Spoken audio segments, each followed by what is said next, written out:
The scripture reference for this site is in Ephesians 5:11 through 13.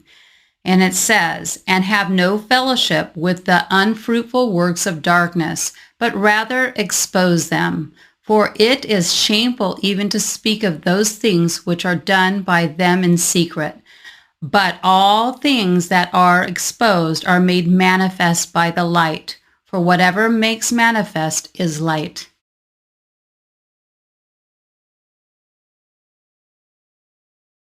Hi, welcome to the Light of Deception. Today, I'm going to be talking about God's dream. What does it mean when people use the terminology God's dream? Does God dream? Does he sleep? Is he all-knowing? Does he know everything from beginning to end?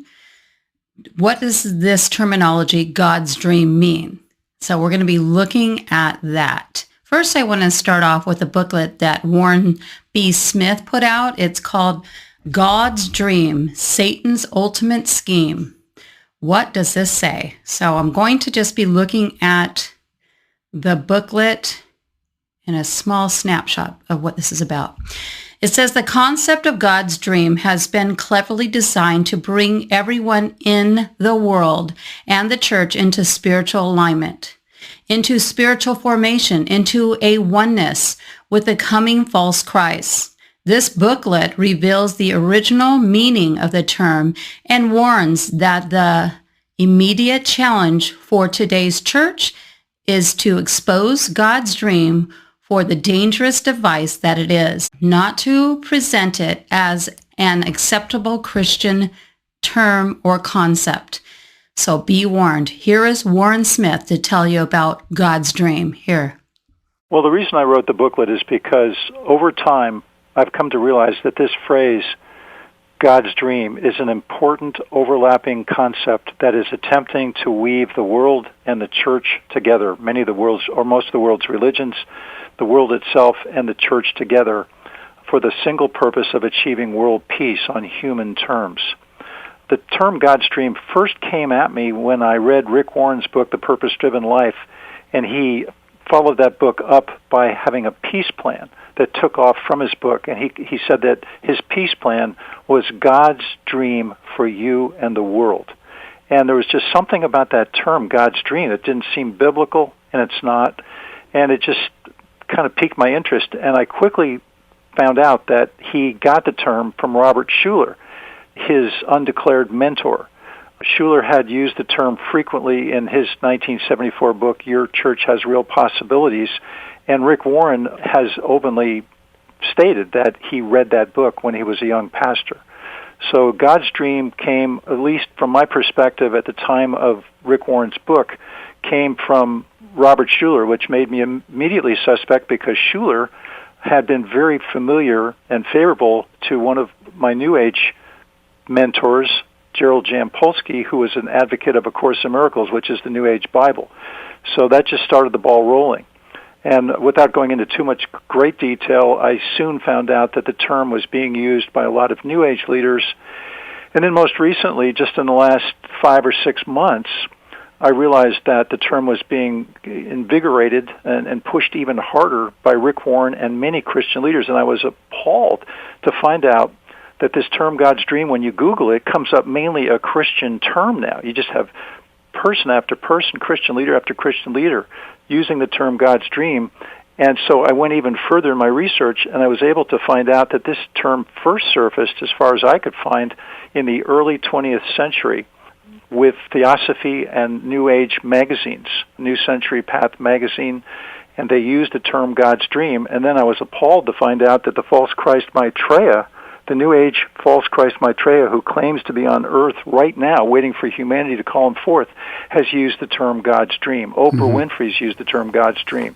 It's all over the place. Right. And we'll go into more detail, but so all this kind of came to a head, and so I just recently wrote this booklet sort of putting everything together the best I could. Okay, God's dream also is that shocking? It's a New Age concept. If you take it back to where it started, the original roots of it and how it got in and how it is encapsulating, just bringing everybody into this oneness that No matter what denomination, no matter what faith system, no matter where you're coming from, all roads lead to one place. Is that biblical? Or is it that there's a wide road and a narrow road, and few find this road, the narrow, right? So what does the Bible say about this oneness? I'm going to be looking at the Berean call. They also put up this with a conversation between Tom and Warren, and they discuss about God's dream.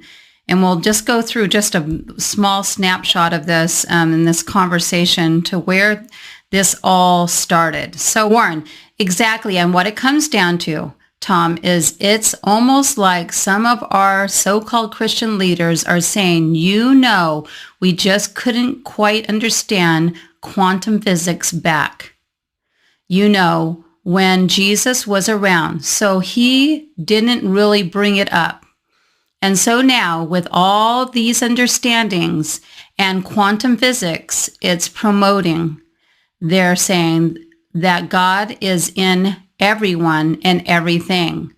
So what's important is that everything be set right. This is the phrase that's coming up a lot. It comes up in the Course of Miracles. It comes up in, this is the Message Bible, so you have to be really careful about this, really careful. That paraphrase that's now, or actually not even a paraphrase, but it's considered a Bible translation. Okay, so it's a New Age Bible, so be really, really careful. That things need to be set right, which would be that we need to get it, that God is in everyone and everything. And if we get it, then we can help world peace, and we can all be in complete cosmic harmony. That's New Age, and it just is not true at all.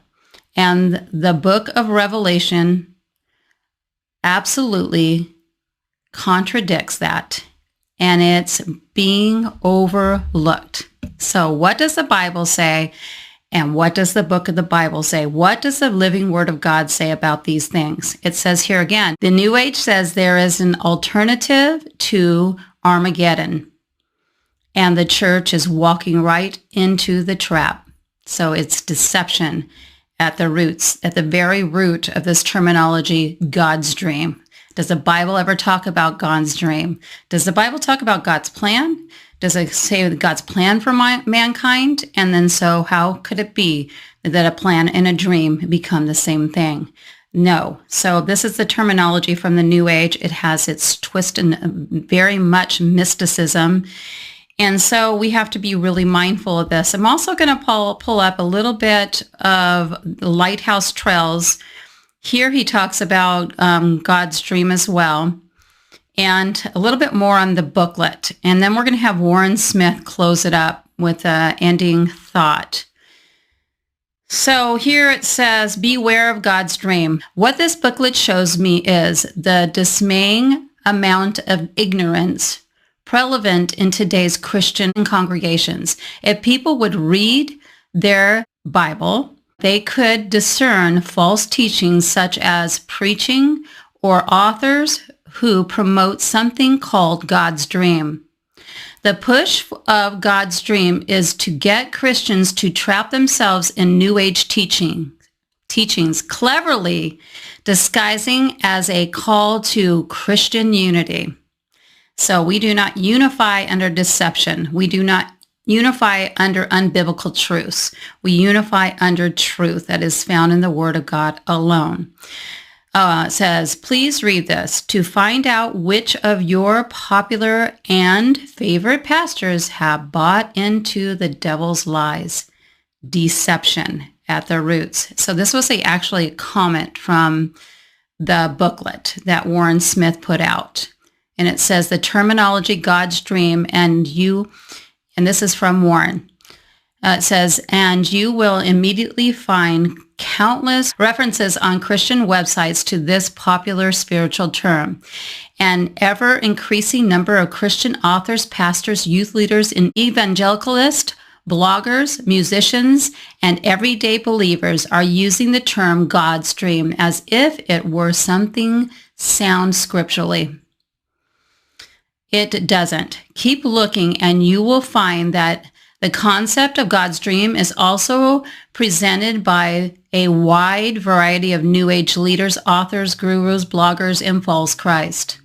Most Christians using the concept of God's dream are unaware it is an overlapping New Age term that can be traced at least as far back as the early 1900s, where it was referred in two New Age magazines, publications, published for those interested in the occult teachings of theosophy and the coming of the false Christ named Maitreya.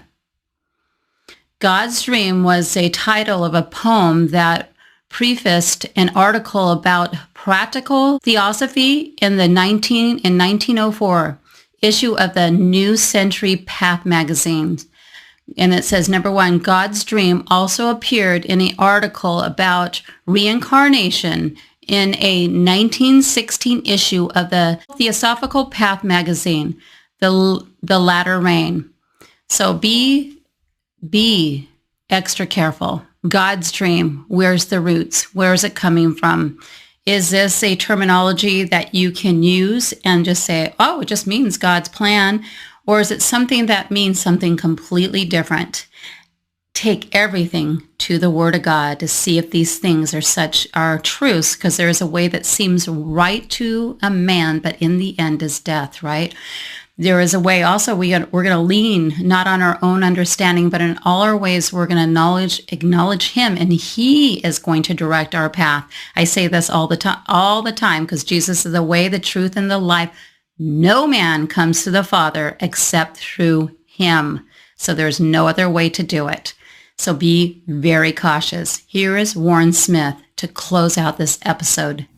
And the last one that I'll give, and I want to hear some from you, Warren, is Jeremiah 23:32. Behold, I am against them that prophesy false dreams, saith the Lord, and do tell them, and cause my people to err by their lies and by their lightness, that I sent them not, nor commanded them. Therefore they shall not profit this people at all, saith the Lord. You got some? Yeah, we mentioned last week in Jude, filthy dreamers. There are filthy dreamers. But discernment is so important, and it's actually denigrated by many in the church today. It's almost become a dirty word. And I'm just thinking of the Lord appeared to Solomon in a dream by night, and He said, you can have anything you want. What do you want? And Solomon said that he wanted to be able to discern between good and bad, and it said that it pleased the Lord. Discernment is pleasing to God. It's also a sign of maturity. Hebrews 5:14, but strong meat belongeth to them that are of full age, even those who by reason of use have their senses exercised to discern both good and evil.